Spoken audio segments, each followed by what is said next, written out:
नमस्कार, NDTV India में आपका स्वागत है। मैं हूं मनोरंजन भारती।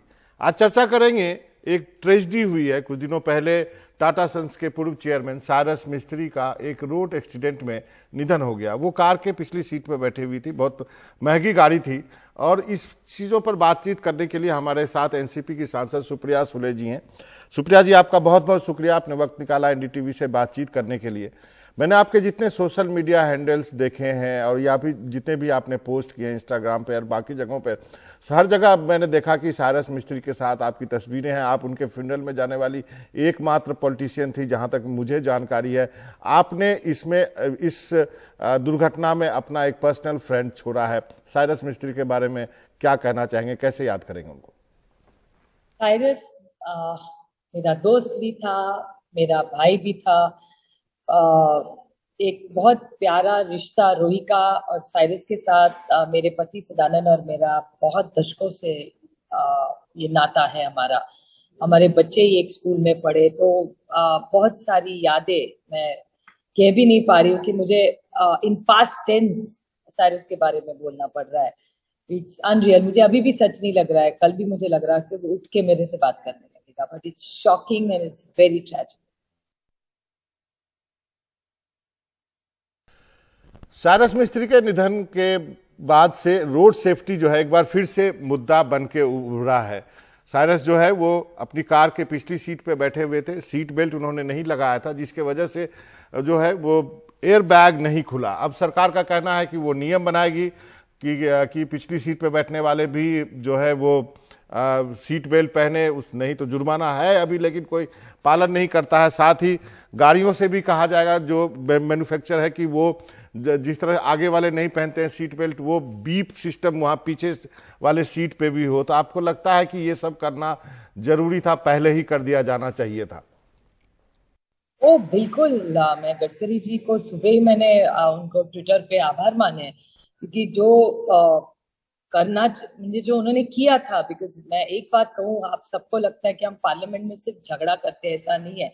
पार्लियामेंट में बहुत अच्छे निर्णय, अच्छे डिस्कशन में भी होते हैं। और जब गडकरी साहब का बिल होता है तो और स्पेशल सबके लिए होता है।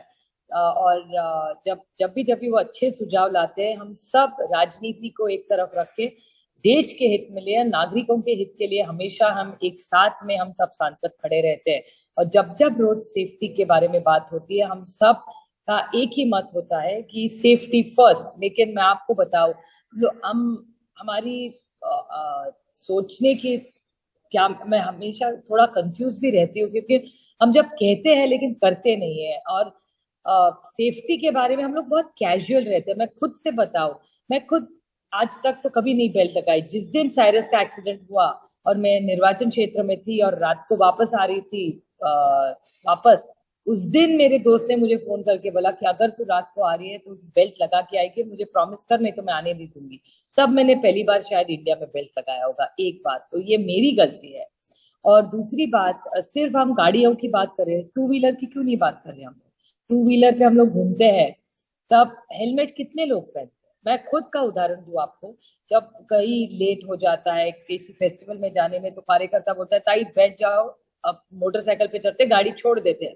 और जब मोटरसाइकिल पे बैठते हैं तो मैं सेफ्टी के लिए हेलमेट नहीं पहनती हूँ। मैं डरती हूँ कि अरे अभी फिर हेलमेट नहीं पहनूंगी, फोटो आएगा तो कोई ट्रोलिंग कर देगा, चलो चलो हेलमेट लाओ।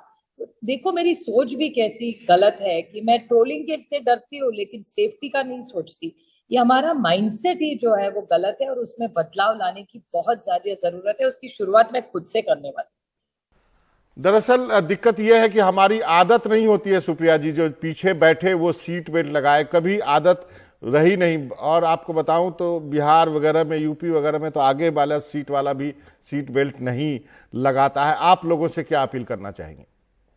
मैंने तो सोचा ही हूँ कि मैंने वो पक्का निर्णय लिया है कि मैं जब भी बात करूंगी, किसी से भी बात करूंगी, तो मैं पहले रोड सेफ्टी और रोड सेफ्टी मतलब सिर्फ गाड़ी नहीं।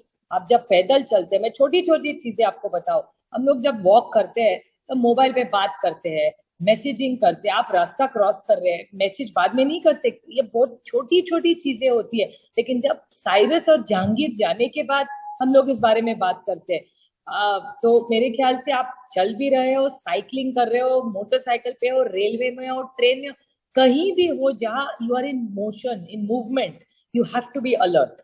आपको ध्यान रखना चाहिए, अलर्ट रहना चाहिए। मैंने कितनी बार लोगों को देखा है, मोटरसाइकिल पे बैठे हैं, ऐसे फोन चालू है, मोटरसाइकिल चलाए जा रहे हैं, आगे बच्चा खड़ा है, पीछे माँ बैठी है और फादर हेलमेट लेके जा रहे हैं।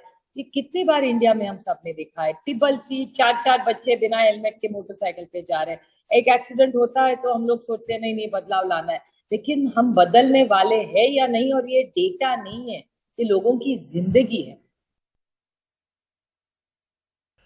ये तो गाड़ी की बात हो गई। टू व्हीलर पे लोग जो है हेलमेट नहीं लगाते हैं, फोन पे बात करते रहते हैं, गाड़ी चलाते हैं तो टू व्हीलर पे फोन जो है व्हाट्सएप देखते रहते हैं, एयरफोन लगा करके क्रॉसिंग जो है ट्रेन के पटरियां क्रॉस करते हैं। मुंबई में या दिल्ली में ऐसी ढेरों घटनाएं होती है।